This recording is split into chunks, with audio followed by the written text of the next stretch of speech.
Allah. tempat habaib ya, pondoknya kemarin? Maaf kurang kedengeran ketimpa suara recording stop. Afwan biha, boleh diulang? Mondoknya kemarin tempat habaib? Sebenarnya saya kemarin bukan mondok di tempat habaib, cuma di pondokan umum punyanya Kiai Haji Nur Ali Anwar bin Haja Maimunah, salah satu pahlawan Karawang, Bekasi. Maimun? Iya, Berarti Kiai Nur anaknya Ali, Nur Ali. Kiai Nur Ali. Iya. Iya, Afwan biha, Kak, kita lanjut ngobrolnya nanti. Ini ada yang bertanya oke dengan oke, pertanyaan menarik nih. Masya Allah. Ada pertanyaan dari Kak Alvin Hidayat. Beliau bilang, Assalamualaikum warahmatullah. Kak, izin bertanya, bagaimana cara kita menghilangkan rasa malas dalam beribadah? Syukran. langsung jawab ya? Ini, Langsung dijawab, ya manggilnya siapa? tafadhol. Ahmad, Mada, atau Barani? Panggil saya Al-Fakir Mada aja deh. Mada aja. Mada, Mada, ya oke. Kita langsung jawab ya, Mada ya? Fadhol, fadhol. Waalaikumsalam warahmatullahi wabarakatuh. Tentang bagaimana sih menghilangkan rasa malas dalam beribadah. Mungkin ini pertanyaan yang sering. Dan mungkin ini terjadi ya, real. Apa bahasanya itu, bahasa Inggrisnya? Real lah, pokoknya real dalam kehidupan sehari-hari gitu kan. Tentang malas gitu. Sebenarnya bukan malas sebenarnya, tepatnya itu. Bukan malas, tapi kalau dalam Quran tuh dikatakan lalai. Bukan malas, lalai.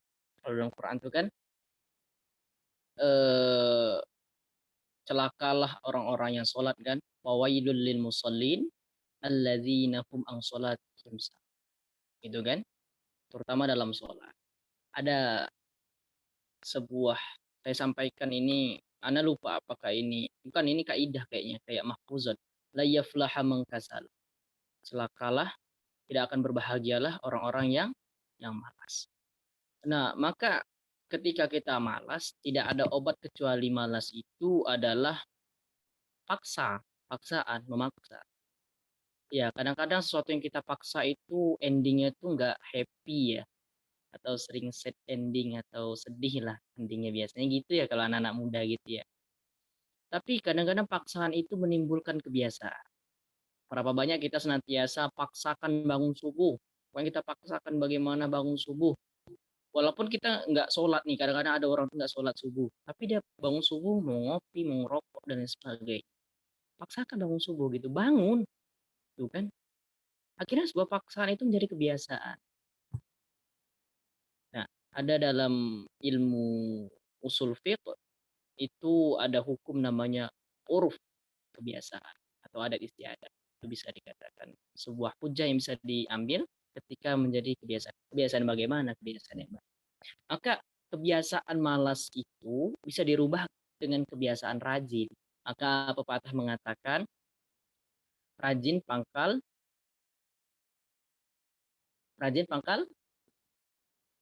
pandai ya. Ya, hemat pangkal ya. Nah, maka ketika kita rajin, maka sesuatu hal yang berbau tentang malas itu akan hilang. Maka paksakan. Paksakan walaupun kita cuma bisa sholatnya itu 3 waktu. Apa sholat 3 waktu itu?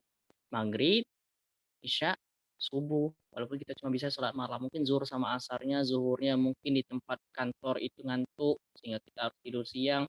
Mungkin asarnya kita di perjalanan mau pulang. Sampainya sebelum maghrib. Kan sering gitu kan. Zuhur di kantor. Asar di jalan. Maghrib di apa lupa saya lagunya bagaimana itu nggak pandai berlaku juga.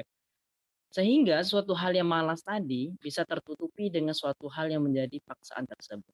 Maka ketika kita paksakan sholat 3 waktu dulu, besoknya kita coba-coba deh zuhur, coba kita paksakan. Udah azan tuh biasanya kan berhenti tuh ya. Biasanya jam 12 tepat tuh kalau kantor itu kecuali wirausaha. Kalau wirausaha tuh nggak ada jam-jaman. Lagi ada job itu dilaksanakan walaupun maghrib kadang-kadang kan, walaupun malam kan itu wirausaha. Tapi kalau orang-orang kantoran jam 12 itu udah berhenti. Waktu itu kita manfaatkan untuk sholat, untuk makan dan sebagainya. Kak, nggak bisa banget Kak, kadang-kadang makan gini. Utamakan sholat terlebih dahulu, makan bisa nanti. Saya rasa jam 1, jam 2, jam 3 itu ada waktu setelah kita untuk makan. Maka kita utamakan Allah.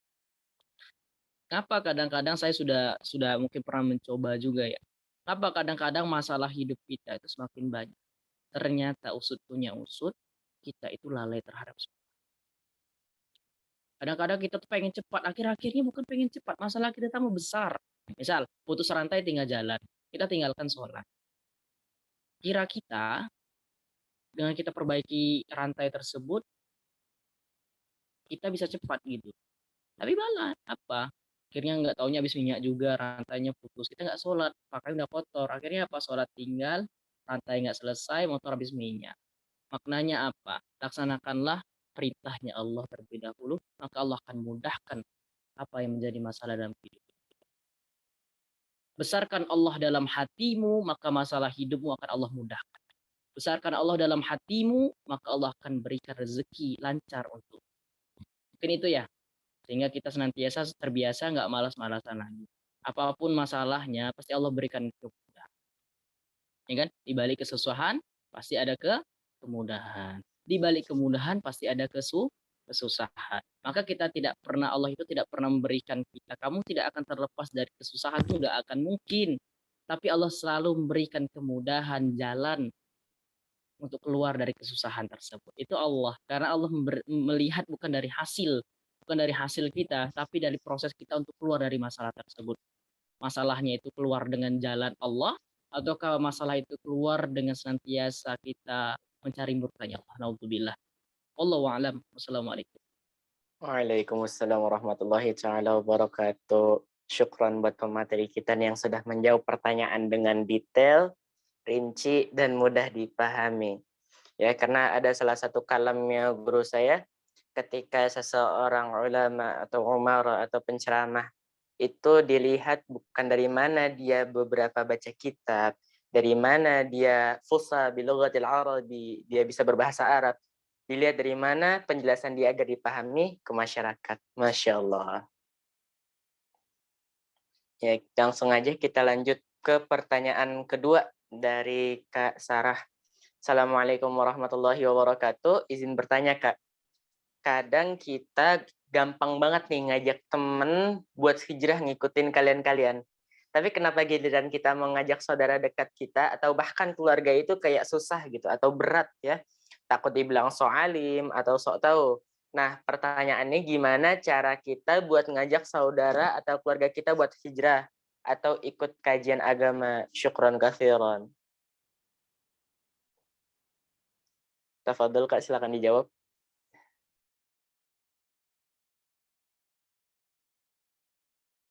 Oke. Nampak ya kayak yang kamera kakak ya. Kalau masuk dalam story kakak, mohon maaf lahir batin. Oke, dari saudari Sarah tadi ya. Terlebih dahulu kita mengambil kisah daripada Nabi Nuh alaihissalam. Nabi Nuh alaihissalam itu istrinya tidak beriman kepada Allah, istrinya membangkang kepada Nabi Nuh. Anaknya yang bernama Kan'an pun juga. Kita mengambil sebuah kisah dari seorang nabi. Nabi yang dijuluki sebagai orang yang senantiasa diutus oleh Allah untuk menyampaikan yang hak, yang benar, itu senantiasa masih bisa dia bukan tidak sabar ya, senantiasa dia bisa marah karena ya manusiawi gitu. Manusiawi bahwasanya Nabi juga manusia gitu. Aduh mati pula. Bentar ya. Nampak ya. Nabi itu bisa marah karena manusiawi, ada sifat jais bagi manusia, hal yang boleh dilakukan. Nabi bisa punya istri, bisa marah, Nabi bisa senantiasa eh, sakit hati, nangis dan sebagainya, itu manusiawi gitu. Tapi bedanya Nabi, Rasul dengan manusia seperti kita yang biasa ini, bedanya apa? Kalau Nabi itu ketika dia melakukan kesalahan langsung Allah tegur gitu. Langsung ngapa? La tahzan. Jangan sedih. Innallaha ma'ana. Allah bersama kita. Gitu kan? Langsung Allah tegur langsung. Itu bedanya Nabi. Maka disampaikanlah bahwasanya Nabi Nuh itu kan ya sebenarnya sedih, sedih banget ketika dia berusaha menyelamatkan hewan, makhluk dan sebagainya, manusia-manusia umatnya juga dia angkut dalam kapal tersebut, tapi tidak diikuti oleh istri dan anak yang bernama Kan. Sampai dipanggilnya, kan anakku, ayo sini, naik kapal kepada ayah. Tapi apa? Tidak, aku tidak mau beriman kepada ayah. Aku bisa menyelesaikan masalahnya sendiri. Akhirnya apa? Di depan mata Nabi Nuh sendiri anaknya tenggelam dari tsunami yang terjadi tersebut. Maknanya apa? Keluarga itu tidak bisa menjadi jaminan kita bisa mengajaknya ke surga. Tetapi tugas kita menyampaikan yang hak, kebenaran, kebaikan kepada mereka. Itu tugas kita. Berapa banyak mungkin orang tua kita, tidak sebutkan siapa orangnya, menjaga kode etik jurnalistik. Orang tua kita mungkin kita pernah lihat di sinetron Azab sekalipun, orang tua menyekolahkan anaknya itu ke lembaga pesantren, lembaga keagamaan. Tetapi orang tuanya itu maling kerjanya, judi kerjanya. Apakah salah anaknya? Apakah salah lembaga yang diajarkan kepada anaknya? Tidak. Maknanya apa? Sekalipun kita menyekolahkan anak ke pesantren, penjaminan orang tua kita yang menjadi anak ini bisa berikan hidayah kepada orang tua. Ada yang menyampaikan, ulama menyampaikan hidayah itu dijemput. Ada yang menyampaikan juga hidayah itu diberi. Benar semua. Karena tidak akan mungkin sampai hidayah itu kalau kita tidak menjemputnya. Tidak akan Allah berikan hidayah tersebut kecuali kita nih, kita yang sadar bahwasanya kita ini hamba, kita yang ngejar-ngejar Allah. Maka Quran kan juga menyampaikan yahdi mayyasya. Allah memberikan hidayah kepada siapa yang Allah kehendaki. Kalau bagi Allah dia tidak pantas mendapatkan hidayah, Allah tidak akan berikan hidayah kepada mereka. Maka berat sebenarnya untuk kita mendakwahi terutama orang tua kita, keluarga kita, famili kita. Cuman saran saya, kita sampaikan yang hak. Maka Rasulullah SAW tidak pernah memaksa pamannya Abu Lahab, Abu Jahal itu masuk Islam, nggak pernah sekalipun Rasulullah memaksa. Tapi dia selalu berbuat dengan perbuatannya hak yang baik. Boleh lihat, Rasulullah tidak pernah maksa Abu Jahal, pamanku Abu Jahal, pamanku Abu Lahab, masuk Islam. Sesungguhnya kau terlaknat, kau masuk neraka gitu. Nggak pernah disampaikan. Tapi apa? Dengan lembut disampaikan dalam surah sampai disebutkan surah Allah. Sampai disebutkan bagaimana istrinya jadi kayu bakar, bawa kayu bakar sampai Abu Lahab tersebut sendiri itu paman kandung Nabi loh Abu Lahab. Tak senang kepada Nabi. Dulu dia timang-timang itu Muhammad, tapi pas sudah besar, giliran Rasulullah SAW itu menjadi seorang Rasul menyampaikan yang hak, apa? Tak usah kau ajarkan kami Muhammad, kami sudah pandai. Tak usah kau sampaikan kepada kami Muhammad, kami lebih tahu, kami duluan lahir. Bahasa kasarnya itu gini ya, kalau bahasa Sumatera ini agak agak gimana ya mungkin kalau teman-teman. Taimu aja kami mungkin yang bereskan gitu kan, bahasa kasarnya kan gitu. Tapi apa Rasulullah tidak pernah ibaratnya maksakan. Ya walaupun sudah terjamin gitu kan nerakanya Abu Lahab itu udah terjamin masuk neraka gitu kan. Tapi Rasulullah tetap aja, ayo paman masuk Islam, ayo beriman kepada Allah, ayo dekat kepada Allah. Tidak pernah Rasulullah maksa itu masuk. Karena agama Islam itu tidak ada paksaan. La ikraha fiddin, tidak ada paksaan dalam memeluk agama. Maka kita tidak berhak untuk menyampaikan ke saudara-saudari kita yang kafir kalau dia pengen masuk Islam, dia masuk Islam karena mungkin kita pernah ceramah, misalnya kayak kak gini kan, pernah dengar kajian kakak misalnya kan, oh kok ternyata agama Islam itu menyampaikan yang rahmat ya, menyampaikan yang baik gitu kan, tapi kok tiba-tiba aku terketuk gitu kan, pengen masuk agama ini, kayaknya beda dengan agama sebelumnya dan sebagainya. Itu baru namanya hidayah. Tapi kalau kita paksakan dia masuk Islam, baca syahadat, dipaksa baca syahadat, nggak boleh gitu. Nah itu, la ikraha fiddin itu di sana gitu. Termasuk kepada keluarga kita, kepada guru kita. Misalnya ada guru kita ya mungkin cara penyampaiannya kasar, mungkin guru matematika gitu kan. Kita tiba-tiba gara-gara kita pandai nih ceramah ini, hei guru matematika, sampai kalian paksakan anak untuk pintar matematika. Lihat saya nih, saya tidak pandai matematika, saya bisa berceramah, beretorika, bisa menyampaikan dalil Al-Quran dan hadis. Jangan pula kayak gitu, gitu ya. Ya sampaikan gitu kan. Karena kadang-kadang kita menyampaikan yang rahmat ini, yang baik ini, yang hak ini banyak tantangannya. Nabi Muhammad aja pecah pelipisnya, patah giginya dilemparkan kafir Quraisy. Sampai dilemparkan tai. Tapi apa Nabi Muhammad? Ditanyanya, itu yang larang aku berhentikan aku untuk sholat itu kemarin mana? Aku tak tampak di hari. Itu Rasulullah bedanya. Kalau kita, kalau tahu nih haters kita, kalau bisa kita blokir. Kita unfollow, blokir.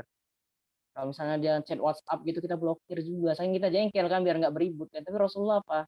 Ketika dia tak tampak senantiasa melarang Rasulullah untuk beribadah, kita tanya Rasulullah, ya ashabi, wahai sahabat-sahabatku, mana ia yang melarang aku untuk sholat? Mana dia yang melempari aku ketika aku pengen sholat? Kok dia tak tampak? Ternyata dia tak. Itu beda Rasulullah. Dia datangi hatersnya. Kalau kita beda sebenarnya dengan Rasulullah. Hati kita tak kuat untuk menghadapi haters tersebut. Terutama cibiran-cibiran omongan keluarga kita. Tak kuat kita. Saya yakin, saya pribadi pun tak kuat. Tapi setidaknya kita sampaikanlah yang hak itu. Kita sampaikanlah kebaikan tersebut. Kalaupun dia tidak bisa berubah dengan jalur kita, semoga ada jalur lain yang lebih indah yang Allah berikan untuk mengetuk pintu hati. Itu sih sedikit. Wallahu a'lam. Wallahu a'lam bishawab. Insyaallah. Mungkin ada pertanyaan dari Kariska. Kalau Kariska nih, insya Allah sudah terjawab tadi sama pemateri ya. Jadi nggak usah saya sebutkan pertanyaan lagi karena pertanyaannya hampir sama yang dijawab sama pemateri ya. Selanjutnya ini pertanyaan dari moderator nih. Moderator paling aneh tuh saya, karena saya kadang-kadang suka bertanya sendiri kepada pemateri. Nah, jadi Al-Fakir di sini, Al-Fakir mau nanya nih kepada Sebenarnya pemateri. moderatornya lebih alim dari pemateri sebenarnya. Lah. Enggak. Saya mau nanya nih sebagai orang yang kurang ilmu, sebagai orang yang kurang adab daripada guru saya ya. Saya mau tanya ke pemateri. Jadi kan kalau kita belajar ya di pesantren tuh ada namanya kitab Bidayatul Hidayah. Ya. Jalan untuk menyampaikan hidayah, jalan untuk mencapai hidayah. Nah, di situ disampaikan sama Imam Al-Ghazali, barang siapa yang mempelajari agama hanya karena ingin dipandang lawan jenis, hanya ingin lebih unggul daripada temannya, maka dia sama saja dengan menjual agamanya, karena sesungguhnya innamal a'malu binniyat. Sesungguhnya amalan itu tergantung dari niat. Nah, jadi pertanyaan saya ini bagaimana nih biar hati kita, niat kita itu lurus nih. Karena kan orang susah banget ya kadang-kadang mau ngelurusin niat, aduh ya Allah kok nggak lurus-lurus begitu kan. Pertanyaan dari Al-Fakir, gimana cara kita meluruskan niat kita untuk ke agama Allah, untuk hanya kepada Allah Subhanahu wa taala. Syukran katsiran.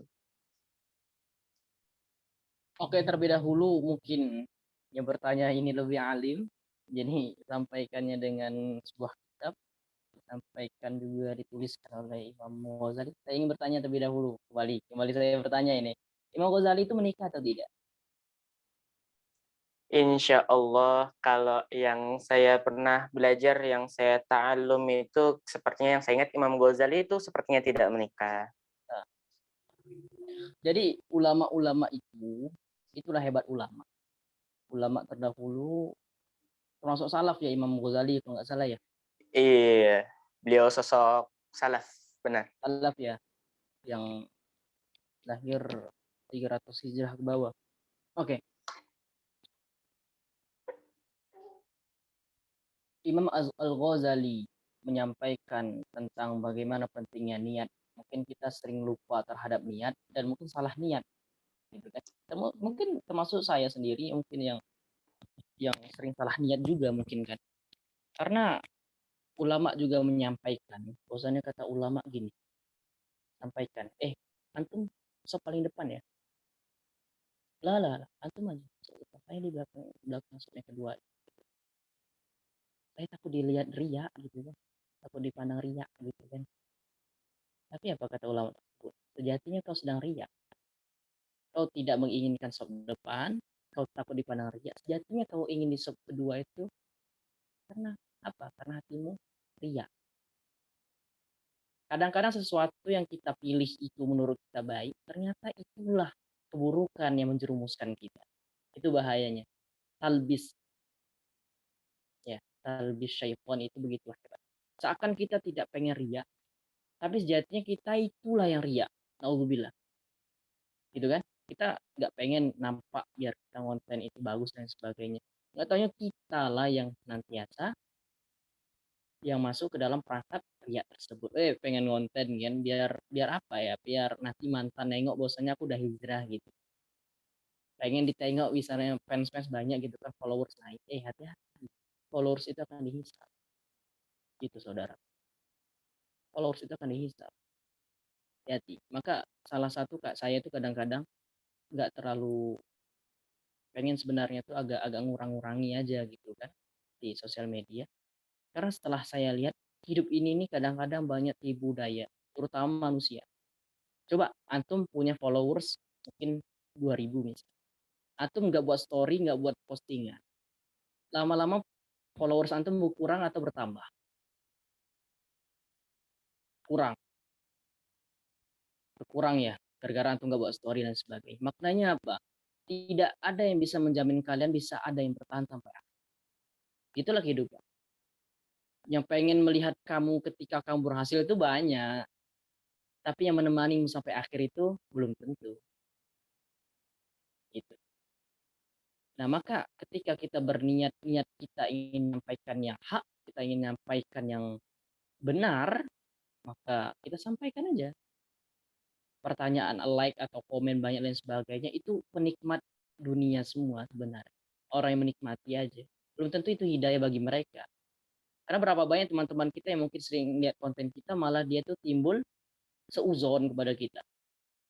Buat konten so alim dan sebagainya, sok bener doang itu. Mungkin banyak yang iri, apa ya bahasanya itu, kayak iri lah ya gitu ya. Naik naik ini naik followers buat konten cuma ingin naik followers gitu kan. Apalagi di TikTok itu cepat banget tuh kadang-kadang kan.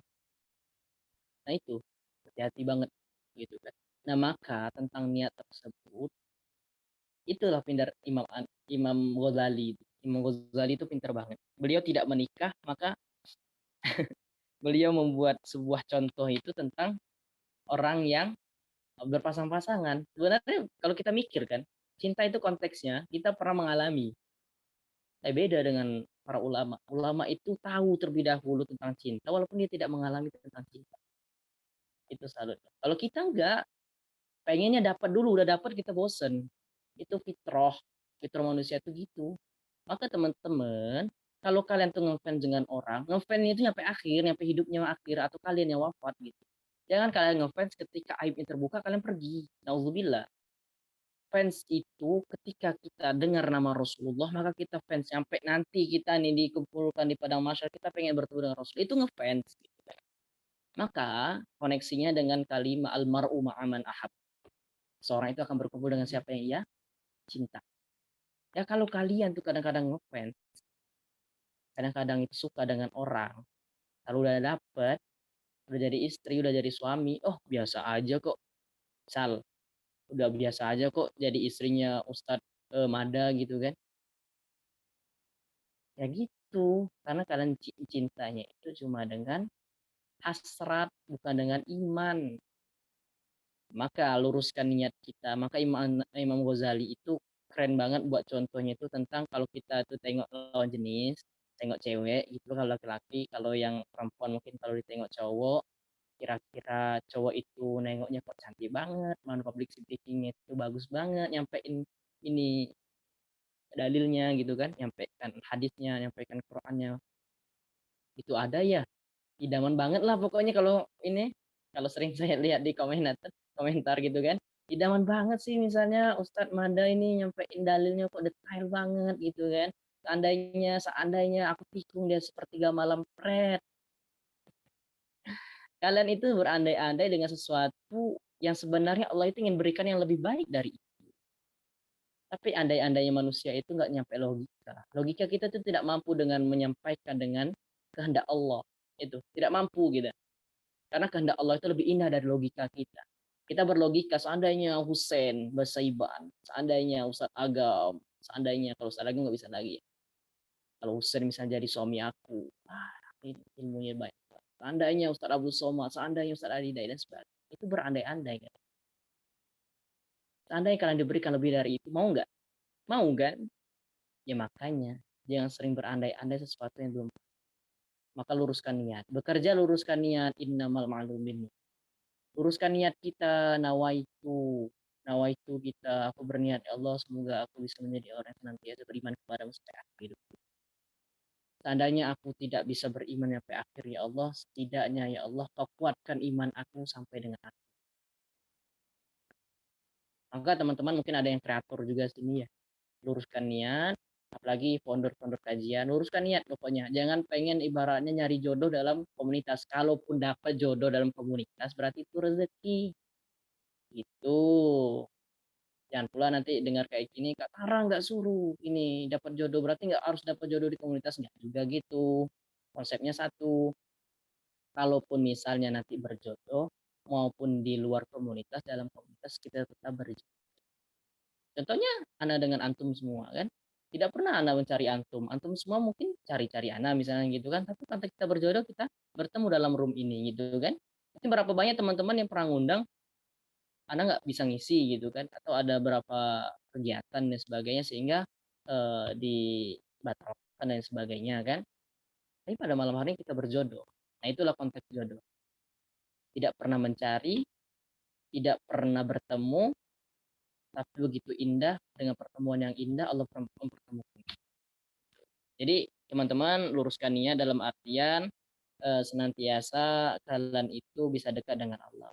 Aktivitas kita, pekerjaan kita jadi konten kreator, pekerjaan kita menjadi orang yang di kantor, menjadi mahasiswa, menjadi seorang tulab, menjadi seorang penuntut ilmu, luruskan niat, maka ketika kita mengerjakan amalan-amalan yang telah kita usahakan itu mendekatkan kita kepada Allah, berarti itu namanya rezeki nikmat. Tapi kalaupun kita bekerja, kalaupun kita menuntut ilmu, tapi menjauhkan kita dari Allah, berarti itu laknat. Itu perbedaan. Kalau pekerjaan kita mendekatkan diri kita kepada Allah, berarti itu nikmat. Kalau mendekatkan kita kepada api neraka, berarti itu laknat. Itu aja ya konsepnya gitu kan.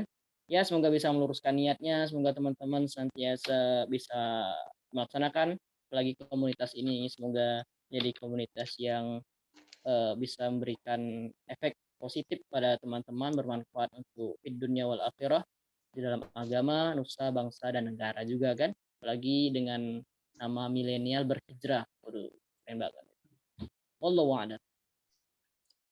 Insyaallah pertanyaan saya ada kejawab ditaban nih sama Al-Mukarram Al-Mukhtaram Al-Alim Al-Alam Ustadz kita nih, insyaallah.